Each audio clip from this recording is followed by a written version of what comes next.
Hello, everybody, and welcome back to another episode of The Push with Nick and KP.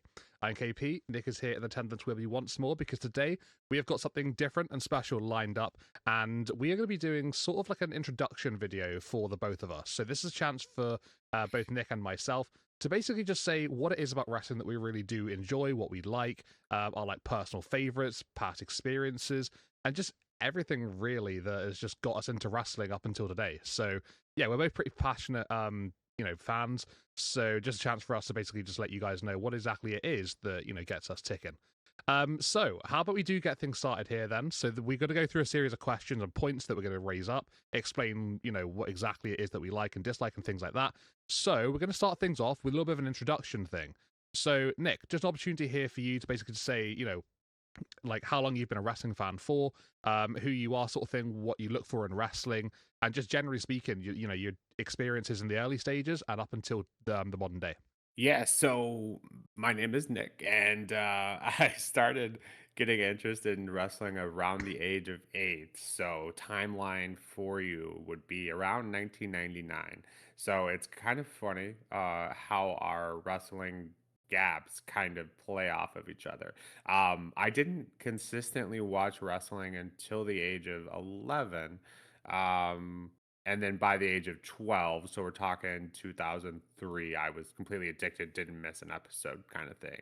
Um, and so I watched it from about 2003 to about 2009, and I was about 17 at the time, and that's when I got out of wrestling for both personal reasons and a favorite wrestler of mine happened to no longer be around, and then life just kind of got too busy with high school and college and all of that. So I stopped watching for about a solid 7 years, seven-ish, better part of 7 years, and then I didn't really get back into wrestling until a couple years after college, so about 2015.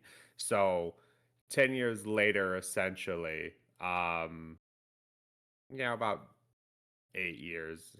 And then, so we're talking about 21 years ish, give or take. Some of these dates are kind of loose based off my memory, but for the most part, I think it's pretty accurate. About 21 years of wrestling fandom under my cap, but there's definitely a gap in my knowledge. I grew up in the Attitude Era, came back during the PG era, and there's definitely a big gap in my knowledge in terms of when I took that break. So one of my favorite parts about the push and this channel is, going through series like our WrestleMania series where I'm able to look into aspects. I've watched a random match here and there, but this gives us the opportunity, and myself in particular, gives me the opportunity to go through the WrestleMania series to see matches and feuds that I never got to see due to my gap in wrestling. So yeah, with that, KP, kind of similarly, go ahead and introduce yourself and tell us how long you've been a wrestling fan, your kind of history behind it, and funny enough, I mentioned I just because I know the answer to the question already, but I know your starting point is kind of where my gap began. So I think that's just really really fascinating. It is kind of fascinating, yeah, and obviously you've got parts of wrestling I think that you've obviously missed out on and been away for, sort of thing, and I do have the same sort of things. But I think for me personally, it's been a case of when I first got into wrestling. So this is back in 2009. So I didn't really get into it until quite late, and as you already mentioned over there, I've missed the Attitude Era. I've missed the Ruthless Aggression era. I've just got started, during the PG era, really. And the first thing I see when I'm sort of watching wrestling for the first time just happens to be circum happenstance. I'm on holiday with with some friends, family friends, sort of thing, and one of the guys is just watching wrestling in his hotel room, and I'm just in there just chatting with him.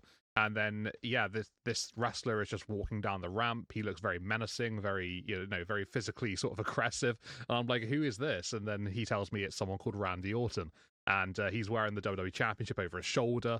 He's in a big heated feud with John Cena. I know nothing about all of this at the time, but yeah, Cena comes out and just happens to be I just see these two, just looking very, very much, you know, just fully into this feud with one another. And I was hooked ever since. So yeah, 16 years I've been sort of watching wrestling for now. A little bit on and off at times, but for the most part, it's been basically watching it weekly. So Yeah, obviously watching a lot more now. And like you said, Nick, what we love here at the Push, great opportunity to go back and watch things that we haven't seen before, all these WrestleManias that we've been watching, and just these different feuds and these different matches, ones that maybe we are very aware of, we'll be revisiting, watching them again, or ones that we just haven't seen before. So it really is a chance to get a lot of depth in, and just to really sort of like brush up on our knowledge and just fix those gaps that are missing, really. So it is a really good thing that we can do here. So I do like the fact that we can do that sort of thing. But yeah, just very, very passionate for wrestling. Happened since 2009, and I think it just continues to grow and grow and grow, despite sometimes not agreeing with the product in certain ways. That is definitely one of the biggest, uh, it's topical in that we find things and we have very, very similar tastes, and you'll realize that before the end of the intro video. We have very similar taste in wrestling, wrestling purists, absolutely, I would describe us both as. And, it is so between the two of us and our gaps and whatnot, we can cover pretty much from 1999 to current day. And one more caveat I just wanted to put in there was it is very, very heavily WWE exclusive. I know you had a history of growing up watching a bit of TNA, but 95% of my wrestling knowledge comes from WWE. I do follow them once they leave, like in particular now AEW, follow them, a bit through there. But in terms of religiously watching and all of that, absolutely WWE is our main wheelhouse. Yeah, it definitely is. And yeah, I forgot to mention that I did watch TNA. Not so much, week by week sort of thing when I was growing up, but I did watch it here and there sometimes when it was on. And I did see the likes of AJ Styles and Suicide and Christopher Daniels and people like that during those times. And um, yeah, that was before I really, really got a passion for it. But I found it fun. I found it interesting, and that was when I didn't really understand anything about the business. So, yeah, just that sort of like TNA background quickly there. It is quite nice to sort of look back on that now, and I think I appreciate it a lot more nowadays than I did back then for sure. Maybe take a little bit for granted just watching things randomly on TV, but now it's it does have a nice little memory in my head. And speaking of sort of like memories that we do sort of have and we can get into. Just want to bring up our next point here. So, Nick, you obviously have been, watching wrestling for a while here and there, sort of thing, and I'm sure you've been to, quite a few events over the time. Just give people an idea here of like how many events you sort of like have attended, sort of thing, like been to in total, and what maybe would be your favorite event that you've actually been to as well. So this is a bit of a muddled story, but I feel like it does have a point to ride home. So bear with me. My first ever wrestling event was in SmackDown. Of course, this is after I came back to wrestling, right after I graduated from college, came back home. So this is in May of 2016. This is my very first SmackDown, my very first wrestling event live, which I know seems crazy because you said you grew up watching it. Well, my parents, my dad in particular, was not the biggest fan of me watching wrestling, which is probably why I loved it so much. Just a rebellious little kid, especially during the Attitude Era, which wasn't the most kid friendly thing a lot of the times. Definitely not the PG era that we're used to now. Since then, I've been to a total of 7 Raw SmackDowns. Just whenever they're in the closest town, I don't hit all of them. I try to hit all of them if I can, or if the product is good. If the product is struggling right now, like if a SmackDown came to my area right now, I probably wouldn't hit it. If you watch the product, you understand. But as far as PLEs go, I've been to 2 Money in the Banks, and kind of to answer your other question, that is my favorite event. And a Royal Rumble, and just as of 2025, I went to my very first WrestleMania. So at the ripe age of 33 and turned 34 on WrestleMania Sunday of 2025. So that's my that was my birthday present to myself, essentially. But funny enough, the story that I kind of have to accompany is a lot of the PLEs I've been to. So what I'm going to tell you here is, if I tell you I'm going to a PLE, you should tell me not to, because the things that happen at these PLEs are historically infamous, if you will.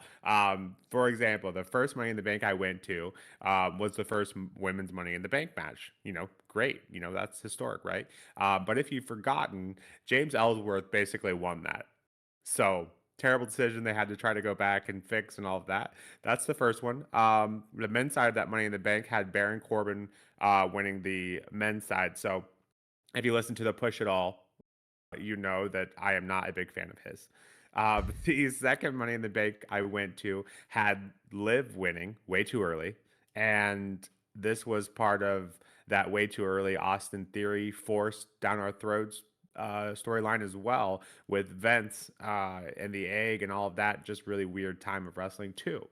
The Royal Rumble I went to had that was the one that had the UFC folks winning. So this was Ronda Rousey winning, and this was also the same one that had the WrestleMania sign catching fire, and then having Brock win after losing his title to Bobby earlier in the night.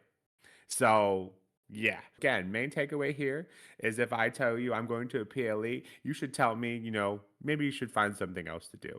Uh, I love the product and everything, but controversial, all of these PLEs, but I still had fun and they still hold a special place in my heart. But in terms of winning, I think most people probably didn't really enjoy most of them.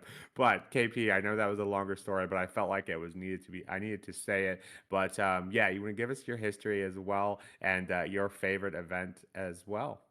Yeah, so I don't really have as much of a big sort of backstory as you do. Uh, being from the UK, opportunities are a little bit less going to PLEs and such events and things, unless you go over to the States, which obviously people can do, but haven't really had as many opportunities to do that myself. But back in 2010, September of 2010. For those of us UK folks, we're probably very aware of Butland's Resorts, and wrestling was taking place at the time. My parents had got myself and my brother tickets to go, obviously with them, and yeah, we had a bit of a weekend away, and we managed to see I think it was a SmackDown show. In fact, it was a SmackDown show that we saw. And this was just like a house show sort of thing. So it wasn't like a crazy event type thing. It was just a little bit of fun. We were kids. We loved it. And the match card that we saw was MVP versus Jack Swagger, which MVP won. Kelly Kelly versus Layla, which Kelly Kelly did win. Dolph Ziggler defeating Matt Hardy to retain the Intercontinental Championship. Drew McIntyre defeating Cody Rhodes. This is the the very first edition of Drew McIntyre and one of the older versions of Cody. Alberto Del Rio defeating Chris Masters. Saw CM Punk go 1-on-1 with Christian and win. And then our World Heavyweight Championship match was Kane defending the world title against Big Show. So unfortunately, Edge was meant to be on the card for this, but he got injured just before. So that was a bit of a disappointment for myself. But yeah, we still had a good time, still had fun with it. And since then, been to 7 WWE events in total, including 2 house shows, 2 live Raw tapings, 1 SmackDown taping that was live as well, and then 2 PLEs. So I managed to go to both Clash at the Castles, one in Cardiff back in 2022, and then one in Scotland, Glasgow 2024. So yeah, I've been to a few of them. Like tried to get there whenever I can, but like I said, the opportunities aren't quite as common over here in the UK. But yeah, the favorite event that I've been to was Clash at the Castle 2022, purely for the fact that that Sheamus and Gunter match still is absolutely amazing in my head. And just being there in the crowd, seeing Drew McIntyre get that evasion, going 1-on-1 with Roman Reigns, Solo coming out, Reigns, getting the win after Drew got screwed. Of course, we hated it at the time, but we look back and it was a really, really cool event. So, yeah. And then obviously as well, for myself, seeing Edge coming out and actually being able to see him compete. It's the only time I've ever been able to, but at least I got to see him once during his career. So that was amazing. We were singing along to Metalingus, and it was just a really good time, really good event to be there live for. And yeah, just being part of that crowd was just awesome. Really, really cool. I truly am jealous of the Clash at the Castle. Those events and the UK crowd, you guys do such a good job of making those events. Yeah, a crowd really can make or break, and you guys definitely made both of those. The Drew Roman, I'm not sure I've ever seen a more passionate crowd. Maybe definitely top 3 of crowds I've ever seen with the Drew Roman match, and you guys will get your UK Mania. I know it's coming. I'd love to think so. It's just a matter of time. And KP and I talk often off air that if does happen, I'm gonna do my damnedest to make sure I get out there because I'd love to meet each other one day, and that is kind of our meeting point, if you will, if that does ever happen. So many reasons to hope for a UK Mania. Definitely something to look forward to in the future if we can make that happen.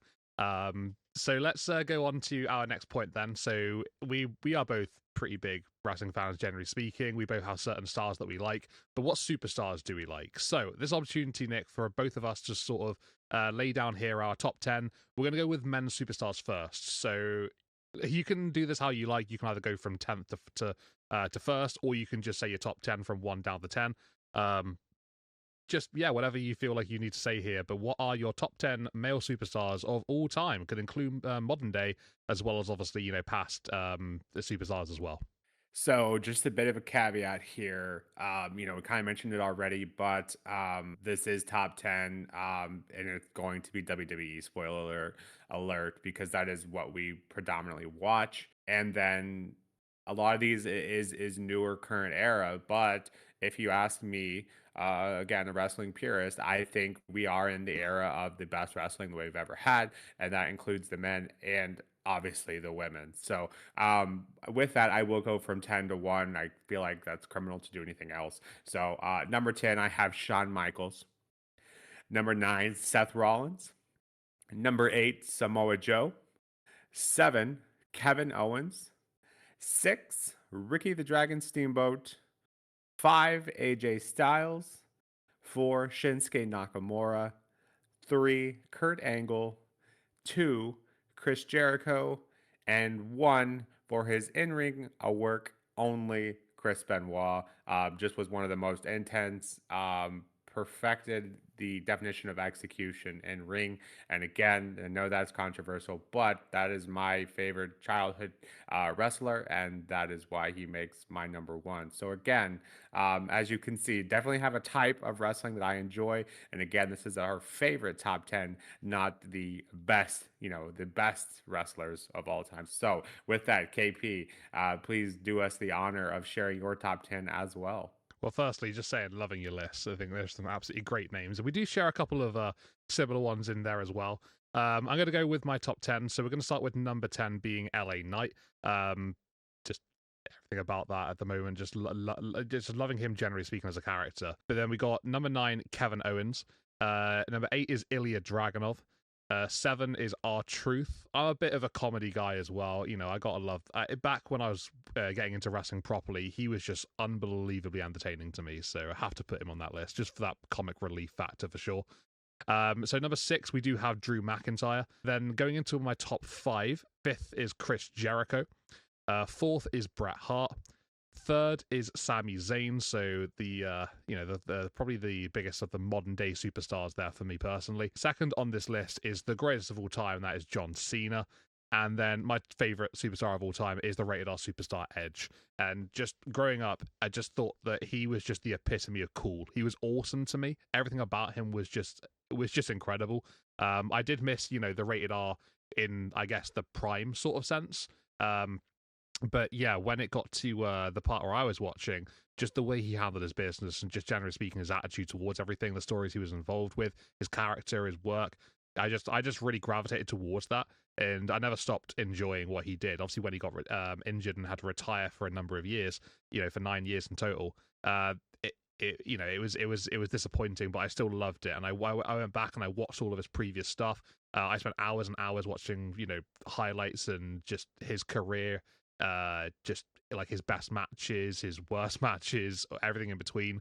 So yeah, just for me personally, is the guy that I just absolutely love watching and everything about him. So yeah, that's my top 10. So we do share a couple of names there, and yeah, it's just showing what kind of styles that we do like and who we do enjoy seeing on those screens. So I was surprised we only had 2, considering how close our preference is in Mm. wrestling, and I was also surprised to see an R-Truth. Although you can't argue his comedic timing is pretty much unmatched, especially in WWE. And I assume within a few years, Ilya will be definitely on the top 10. He's definitely close already. But yeah, looking forward to what he provides. But yeah, that was a pretty good. That's a quality top 10. I think between the two of us, we'd probably hit most people's top tens as well. Yeah, I think you can probably make a lot of case for people like The Rock, Triple H, Stone Cold Steve Austin. I think we both of us missed all three of those names. Undertaker, I don't think was on either list either. So I guess there are some big names there, but like you're talking like your Mount Rushmore. This is just a personal top 10 of Right. ours.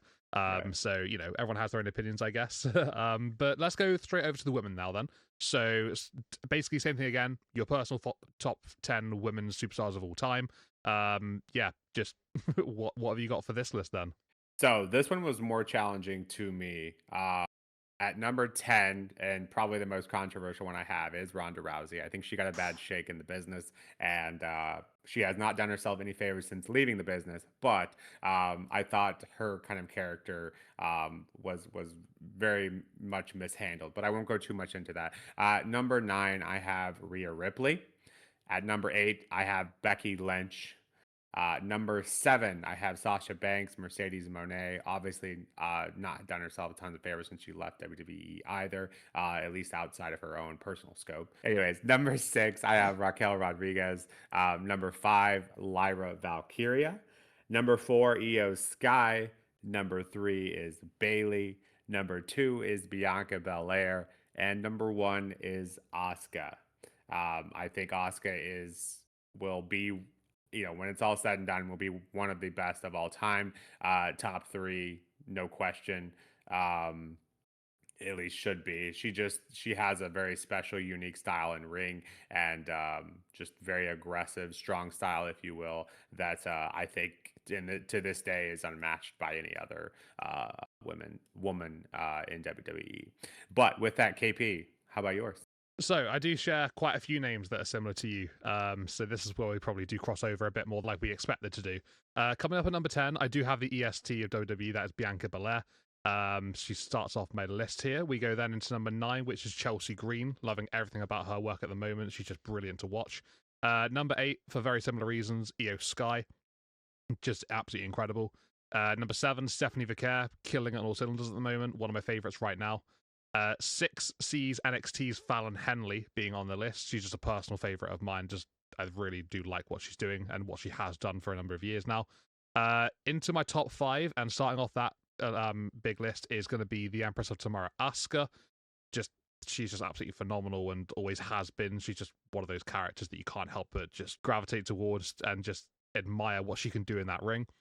Number 4 is Beth Phoenix, somebody that I really, really enjoyed watching when I first got into wrestling.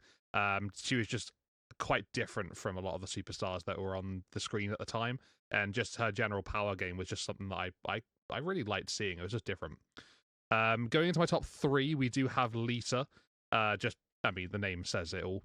Legendary Lita, I like to call her. Second on the list is Bailey. So this was really hard. I didn't know whether to put Bailey as my number 1 or number 2. I did decide to go with number 2 in the end. I have met Bailey. I like to bring that up every single time that she comes up in conversation. So yeah, Bailey's up my number 2. And number 1 is the woman who I couldn't help but just be so fascinated by when I was watching wrestling back in like 2014 or so. And that was Paige. And being from the UK as well, sort of like just, a bit of inspiration there. Just felt like I was naturally just wanting her to win all the matches and just wishing her success. So yeah, just seeing how different she was, like Beth Phoenix as well, but differently in that sense as well. How different she was to all the women at the time, and just she had a bit of extra character to her game. Very, very great in ring as well at that time, and yeah, I wish that obviously she didn't have to go through the terrible injury problems that she had over the years. But yeah, that's my top 10. So we do have a lot of similarities on there and a couple of differences. So yeah, quite interesting to see where we sort of do differ on that sense as well. Yeah, definitely some similarities there. And I think between the 10, and as I kind of mentioned earlier, I think, well, first of all, I think Beth Phoenix was way ahead of her time. I think if Beth, I would put Paige in that category as well. I think if both of those women were current day product, they would be one of the top stars without question, and they would have way more opponents to match their style that goes much more smoothly with today's product. Yeah, definitely. But with that, obviously a lot of those were current day. And like I said at the beginning, I think current day product, especially when it comes to the women, is just vastly better than any era that's come before it. And I will die on that hill. So, Oh, yeah, you're right. You're 100% right. And I think you mentioned Beth Phoenix specifically. I think because she didn't have that typical diva look, maybe she didn't get Yeah, those yeah, same opportunities. But I'm not going to go into too much about that. But we probably agree on that one, I would imagine. So yeah. yeah, let's go into our next point then. So when it comes to watching wrestling nowadays, obviously you've got your Raw, your SmackDown, your NXT. You've got obviously everywhere else. Outside of WWE, you've got your TNA, you've got your AEW, you've got all sorts of things going on in NJPW and things like that. But what wrestling brand specifically, Nick, do you enjoy watching the most? It can be something like Evolve as well. Just generally anything across any wrestling show. What stands out to you, and what do you have the most sort of fun watching? While currently it's hard to admit, but it is SmackDown. I've always been a SmackDown guy. Currently, their product is not, super, super awesome or makes you look forward to it. I think they are making strides in the right direction. But overall, the big picture, SmackDown has always been, I grew up, watching the SmackDown 6, if you will. So that was definitely, where that comes from. But overall, I've always just liked the more action based SmackDown stories, whereas Raw had the more the storylines. So I've definitely always been, probably figured that out from my top 10 list, wrestling purist, if you will. And SmackDown, I feel like, has always kind of been the place for me. And on that note, we recently just got news that SmackDown's going back to 3 hours. So with that, we all win. What about you, KP? Favorite brand of wrestling currently? Yeah, I think that I probably share the same opinion as you. So with SmackDown, I've always been the one that sort of like gravitate towards that more so than Monday Night Raw. So generally speaking, growing up, I was always into the blue brand more than I was with the red brand. But in the last sort of like 6, 7 years or so, I think especially, I've pretty much been in the entire time just a continuously ever developing NXT guy. And every time I'm watching NXT, I always have a smile on my face. It's just somewhere that I naturally don't disagree with a lot, and I share the same sort of sentiment as what happens on the screen more often than not. So with with the main roster right now for Raw and SmackDown especially, I just sometimes feel like I'm not really in the same place as where they are booking wise, and I do disagree with that a lot. So NXT is like my safe place, my safe haven. And yeah, I'm just extremely like passionate about it as it just keeps on going. The black and gold era going into like the sort of like the new era with like 2.0, the current branding of it right now. Yeah, I've been through watching it all through those, and there's always a lot of positives. Yeah, there are some negatives sometimes, but for me it's just not even close. I just love watching NXT, and it's the show I look forward to the most each and every single week. Yeah, NXT is a lot of fun, and I had watched it from time to time, but didn't watch it religiously until we started this channel, The Push with Nick and KP. And now I just sit here regretting all the things I missed. And so, definitely on my top of my list of projects to get into after we finish our WrestleMania series, is to get into those NXT PLEs because I've seen some of them, but not all of them. And I just know there's tons of things that I would absolutely love to watch. Yeah, there are some absolute classics in there, and they make for some really, really tremendous watching for sure. So let's sort of like continue, going into that sort of vibe then. So with our favorite shows of wrestling, I guess you could say, let's talk about PLEs. So with PLEs, obviously there are so many throughout the course of the year. There are one-offs that we have every now and then. There are your sort of annual ones that you see each and every single year, and there are the big ones, and then there are the B-list ones, I guess you could say. But which out of all of them is your favorite PLE in wrestling? So it could be in history, it could be modern day, whatever. And yeah, why particularly does that sort of stand out to you as an event as well? So my personal favorite, and it is not Triple H's personal favorite, it is Money in the Bank. I just love the kind of opportunity that gives. They've squandered some in the past, but I think just generally speaking, the opportunity to give someone who wouldn't have the opportunity otherwise to have that briefcase and the story that kind of comes with the briefcase afterwards. I just love it. I've always had a special place in my heart, obviously indicated by having been to more of those than anything else.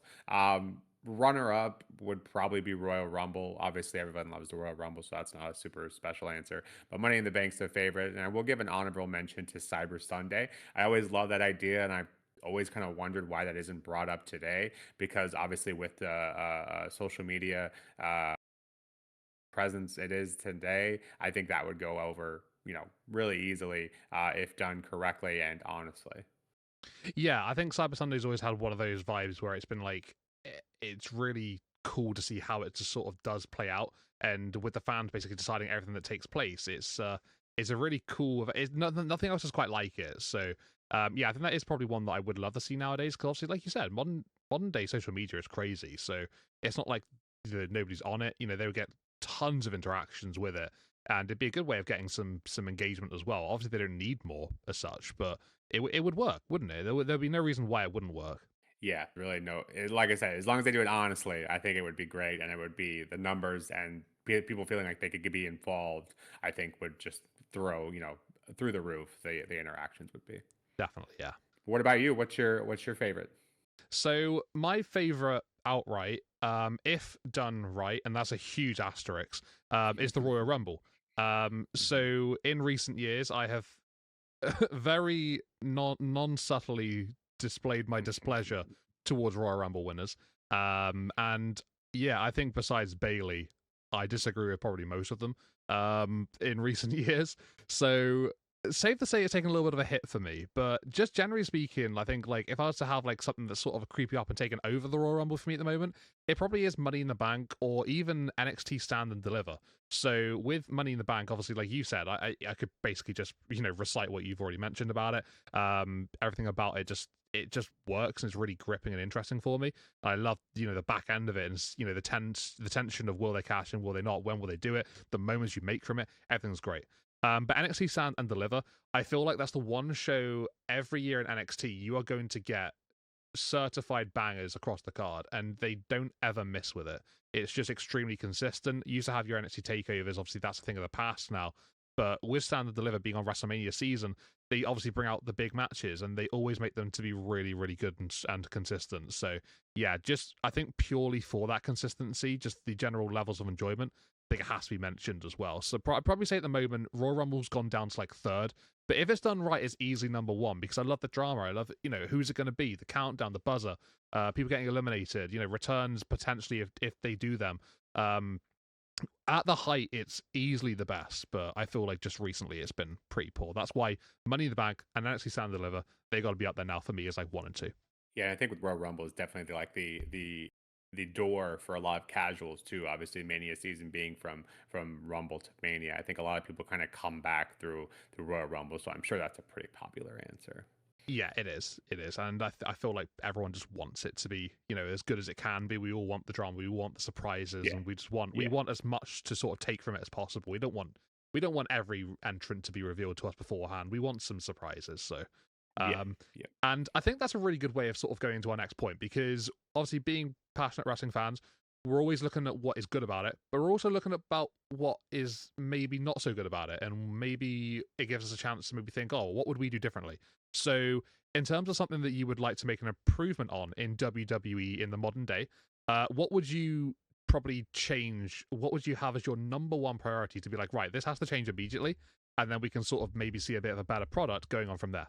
yeah. And so today, obviously, the negatives are definitely probably more so than we would like. I did kind of cheat with my answer. I kind of coupled two things, but in the grand scheme of things, they really kind of mean the same, and that is DQ and roll up finishes because and they have stopped doing them as much, but there was a time where KP and I going through the push, I would count how many times during a show this would happen because it was very much a glaring issue and took away from kind of the storytelling and the 50-50 booking, if you will. And it just kind of it sucked essentially. So it goes without saying, but these are used way too often.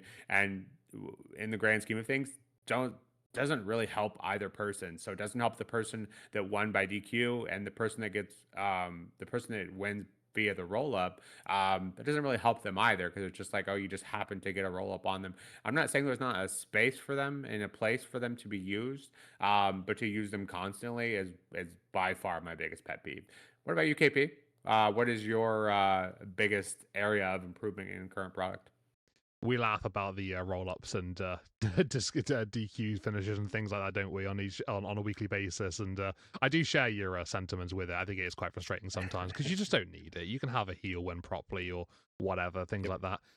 But Yep. yeah, in terms of my general biggest improvement that I would love to see, so for me personally, watching WWE go over to Saudi Arabia and sort of cater towards their fan bases, as much as they have been in the last number of years, and it just seems to be getting more and more sort of progressively important over there for them. Like the events Yeah. that they're Yeah. having, just the magnetism of the events that they're getting. I feel like it's sort of going into a stage now where I feel the money side of things is obviously most important, and I get it. It's a business. At the end of the day, it'd be stupid for them not to prioritize money because at the end of the day, if you don't have money, you don't run. So I get that they're looking to do that, but what I will say is because they're doing that, I feel like it's been sort of like a growing feeling now that the average fan is getting priced out, and I think we aren't really cared about as much as we were used to, as we used to be cared for. I think it's now basically it's they go wherever the money goes. So we saw WrestleMania going to Las Vegas again for the second time in a row. You can make your reasons as to why that's the case, but it's probably because they can just spend the big bucks and they can they can host it again. They're getting their little hub.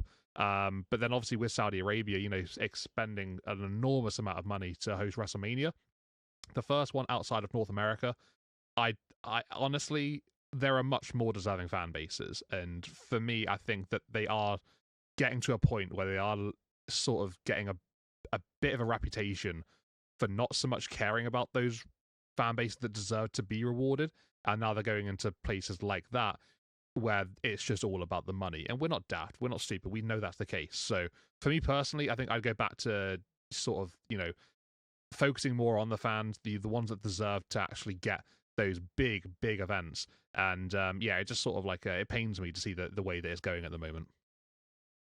Yeah, TKO definitely is outpricing the average fan, as you perfectly said.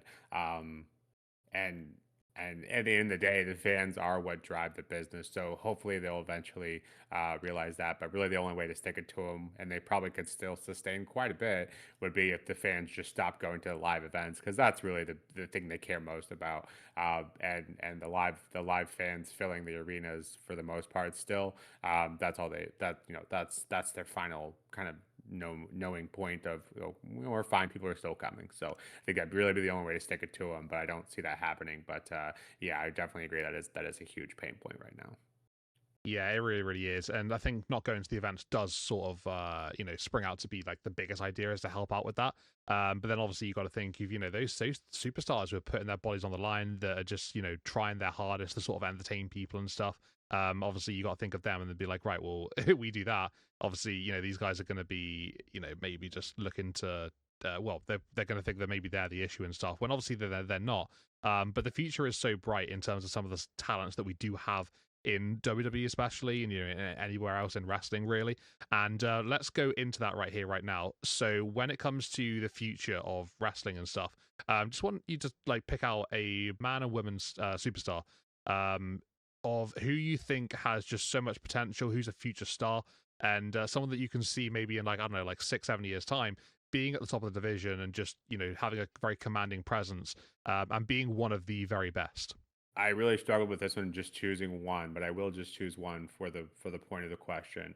On the men's side, I did go with Trick Williams. I think Trick has pretty much everything. I think his biggest kind of area of improvement has been in ring, and I think he's vastly improved in that aspect. But in terms of just that it factor, I feel like he has it more than most, and truly could be something special. On the women's side, I originally went with Julia, but she kind of got called up. That's how long we've been working on this video.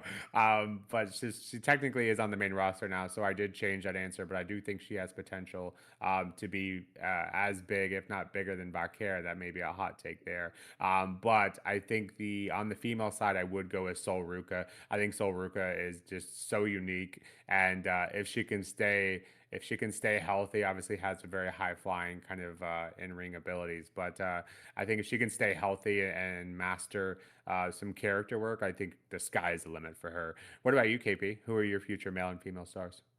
So for the men's superstar, I went with Javon Evans, who obviously is somebody who's just absolutely, out of this world talented at the age of 21. Just incredible to say that he is like as good as he is at that age. Like he looks like he's been doing it for a decade at least minimum. So yeah, I think he's going to be an absolute starlet and someone who's going to be just absolutely killing it in a number of years on the main roster. Yeah, I don't know what exactly the future holds for Javon Evans, but I know it's absolutely bright. So really excited to see what he does get up to, throughout the course of his career. If he can keep that going, I hope he really can. For the women's star, I was very very close to keeping Sol Ruka on my list, but I did change it about a couple of weeks ago, and I changed my answer from Sol Ruka to Kendall Gray. Not to say that Sol Ruka isn't, because she absolutely is a future female star. But I think Kendall Gray is somebody who doesn't really get as much attention as Sol Ruka at the moment. She's current women's Evolve champion, and she is absolutely brilliant. Just her technical wrestling is on another level. Just one of those true artists in the ring, grappling expert, and just every time she's in the ring, I just can't help but just enjoy what I'm seeing from her. And yeah, just her presentation as well, generally speaking, on Evolve has been really, really top tier too. So I can see her being a really, really good asset to have in any locker room going into the next like 6-7 years or so. And I think she's gonna be killing it, absolutely killing it. She's a bright star for sure. Yeah, I hadn't had too much experience with her until recently, but yeah, I can't deny she's going to be a big star as well. She just kind of has a combination, and kind of reminds me of like a Kurt Angle. Kind of has like a combination of everything, and in the ring just has something very special. So yeah, I am looking forward to what she can bring as well. Yeah, as am I, absolutely. I think people who could bring that sort of quality and talent that we can be excited for going forward is always a blessing, always a really good thing.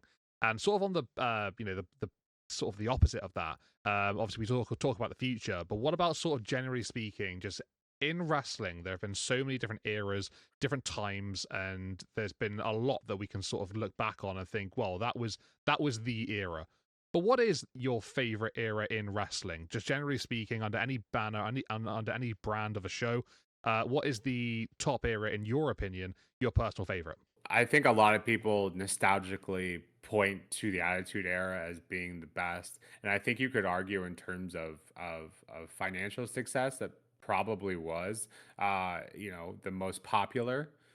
But having gone through that era and the current era, I think we've moved on from the PG, but I'm not 100% sure in terms of what we call the very current era. But I'm just going to kind of lump current product, which I think started with the PG era, so around 2015, which is ironically when I got back into wrestling. I'm just going to call the current era from 2015 to now, just because the wrestling, the in-ring work is just vastly, and I've said this I think a couple times already on this intro video, is just vastly better than any other era that we've gotten before. You can't tell me otherwise. Just as a wrestling purist, today's in-ring product is just better than what we've had in any era prior. So that's my final answer, and I'm sticking to it. What about you, KP? Yeah, definitely get what you're saying, and I think when it comes to that sort of technical side of things, I think yeah, I would probably agree with that. To be fair, for me personally, my favorite era in wrestling, as I said before, I'm a big NXT guy, and for me, it has to be the black and gold era of NXT. Just watching that, just being able to sort of like go through it weekly on a weekly basis, the storylines that they just played out were just next level for the time. They were just absolutely unbelievable and just so gripping, edge of seat stuff. And yeah, couldn't help but just really look forward to next week when finding out what happens next, sort of thing. And I think that's what really got me into NXT, just like properly. Like I already had a passion for it then, but this sort of heightened it for me, and it was just just phenomenal stuff. Really, really enjoyed it. It was a great era, and it's obviously looked back on as probably the best era. I think it is looked back on as the best era of NXT. So yeah, that's my favorite era in wrestling. Yeah, like I said, there's a gap there for me, and I'm looking forward to hitting it with the push.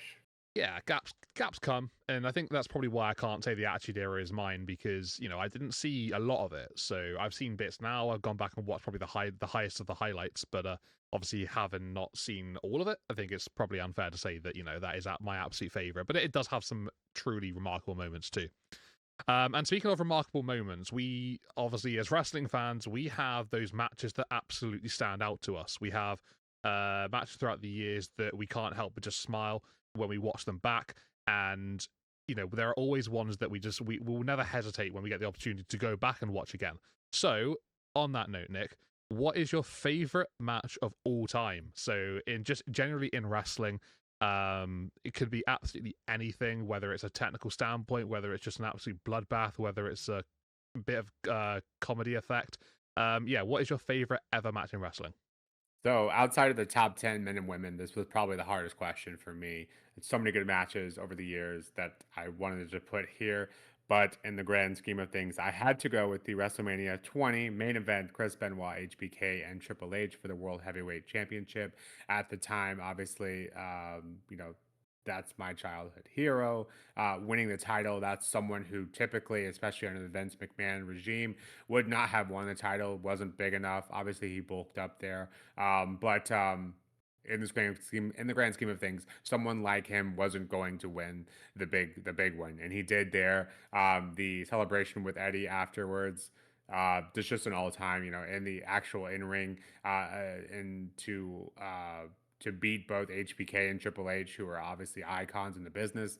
That was just a very, very special match to me, and may not be the best match for a lot, but for me, it is my favorite. What about you, KP? What's yours? It is a truly incredible matchup. Having watched it on the WrestleMania podcast that we've been doing recently, I would absolutely agree. Watched it actually twice this year because we did it also for a project that we worked on earlier on in the year too. So yeah, I think it is one of those matches that are just really, really, really good. For me personally, my favorite match of all time, I went through a few and I got it narrowed down to two in the end. I did choose to go for Johnny Gargano one-on-one with Adam Cole in a 2 out of 3 falls match for the NXT Championship. This was at NXT TakeOver New York in 2019. This match was unbelievable. It was just chef's kiss. Like, everything about it was fantastic. It had drama to to absolutely every level. There was outside interference that played off in a really nice way. We saw absolute heart from Johnny Gargano from the entire thing. And yeah, just Adam Cole was just brilliant in the matchup as well. So just everything about this matchup is truly sensational. If you haven't watched it, I highly recommend it because it's got everything. It is just a perfect wrestling match, and honestly, it's probably better than perfect in my opinion. So yeah, this is the black and gold era. I was always probably going to choose something from this, but this match is special. It's just unbelievable. So yeah, just highly recommend it. It's just literally perfect. And believe it or not, KP does not get paid by NXT to endorse that product so heavily, but it is definitely a special place in his heart. And really, I think has got me. I'm now on the bandwagon. He's got me on the bandwagon, and just looking forward to seeing all of these at one point for NXT. I basically am an NXT spokesperson at this point. I don't realize the effect it has on me, but yeah, you probably make a good point. So let's go into, like, we talked about the favorite matches, but what about moments? So obviously wrestling has so many big moments, like title victories, comedic elements, just generally those shocking moments that you don't expect, returns, whatnot. I think a moment in wrestling could be defined as so many different things, crowd reactions or whatever. But for what particular moment in wrestling history is your absolute favorite? I think this is a very difficult one, but what did you come up with in the end? Yeah, this is a difficult one. I think both for this one and the last one, we probably could have done a top 10, but this video going already is longer than it should. I think it's probably best we stuck to one, and had the match favorite match one not came up before, I probably would have went with Benoit winning, but just to kind of for something new and something different and very similar kind of style, I am going with the Yes movement and that of Daniel Bryan winning at WrestleMania 30.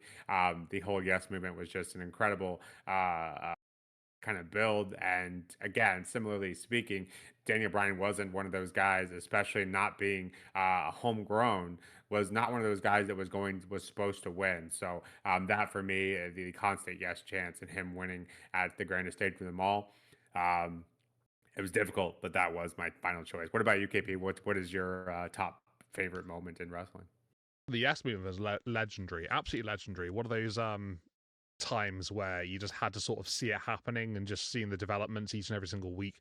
And yeah, it's just one of those things that like it feels almost a bit surreal looking back on, but it was just phenomenal when it was taking place. For me personally, mine's a bit more of a one-time thing, and my favorite ever moment in wrestling is the 2020 Royal Rumble match where Edge makes his return at number 21. This was after 9 years of being out injured, seemingly have retired. Obviously, that's what he thought and knew. But then obviously it got to a point where he realized he could get back into the ring, and that return is just it's just one of the greatest moments of all time for me, in my opinion. It just has emotion into it. You can see how much emotion is on Edge's face. The crowd pop going absolutely ballistic and crazy, making so much noise for him. And yeah, the moment itself was just brilliant. Michael Cole selling it on commentary too. Everything that goes into it was just emotional for sure, and it just hyped up the how big a moment it really was. And so having kind of become acquaintances with you at that time, that moment even for me was great because I knew that it was going to be a special moment for you. But a lot of those Royal Rumble moments, I think returns could obviously be put there. I had a couple in mind as well, like AJ Styles, for instance. Him debuting at the Royal Rumble was an incredible moment. Something someone we all thought would never happen. It had been rumored for so long and all of that, but yeah, Royal Rumble again is why it holds such a special place in all of our hearts, is because it has the potential to pump out moments like that. Yeah, I think when the heart really does get pumping, you think you know you're at the height of your enjoyment, and it's just it's an incredible feeling watching it. You just sort of get like goosebumps sometimes, and you just sort of really do sort of encapsulate the feeling that generally is being displayed from the action that you're seeing, and it's just it is a really surreal moment for sure. When you get that absolute moment that you know is just hitting where it needs to, there's probably no real better feeling. It's just top tier. With that sort of like the really good feeling and stuff, we can sort of take that and we can think, well, we've seen so many great moments in wrestling, but what is the moment that you are holding on to that you hope does happen in the future? It can be literally anything.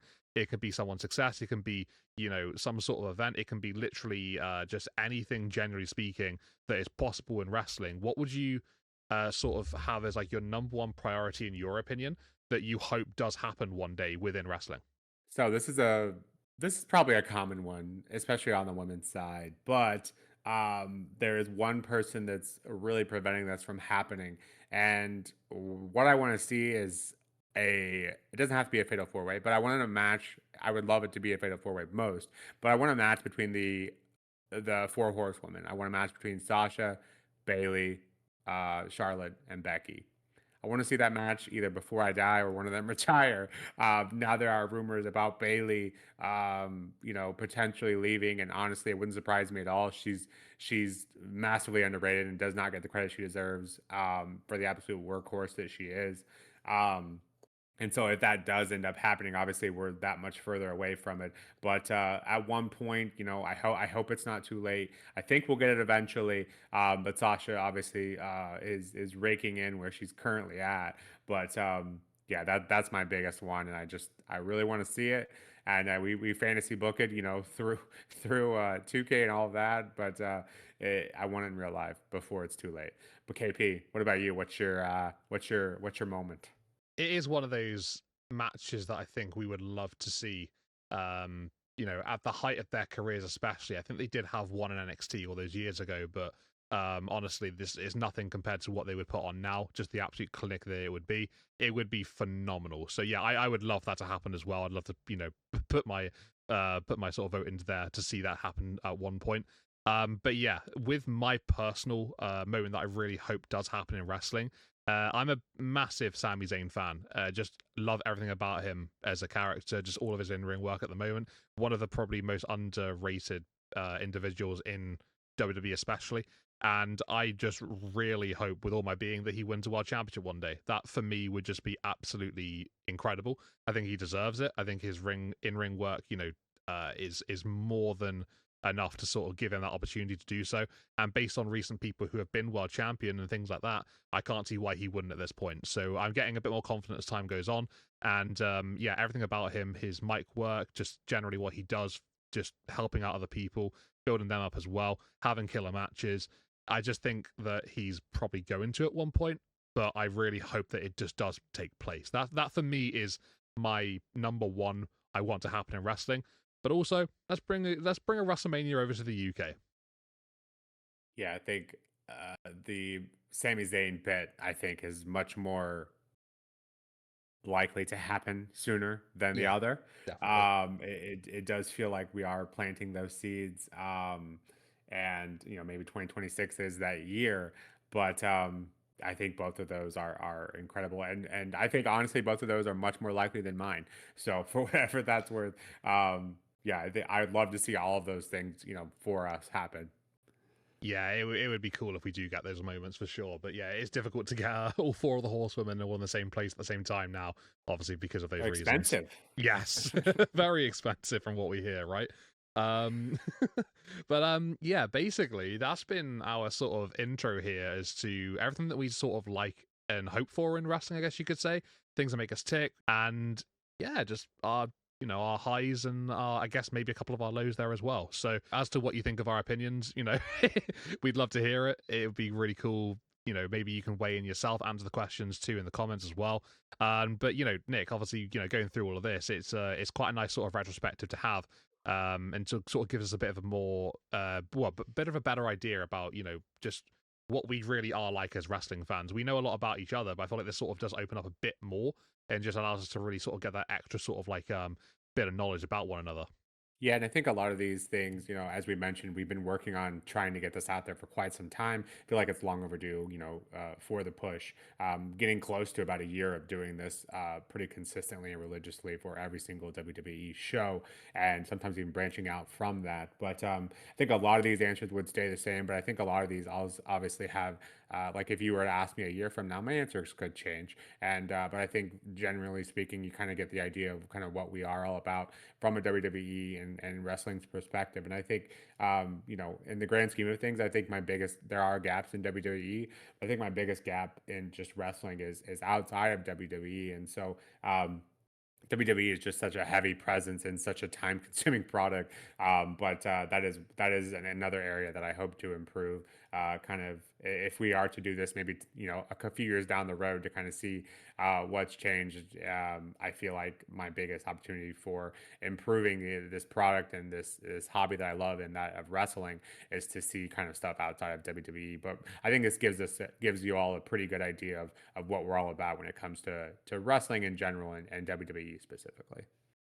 Yeah, I'd like to think that it will do, and I think it's just, yeah, it's just an opportunity for us to basically just get everything out there, lay it all on the line, and you guys now have a bit more of an understanding about who we are as wrestling fans. So, yeah, this is basically us done here for our intro video, then, guys. So, like I said earlier on, feel free to pop in those comments. Maybe leave your own answers to the questions.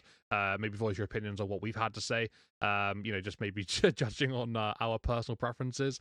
It'd be quite interesting to hear what you guys think as well. So please let us know what in that sense.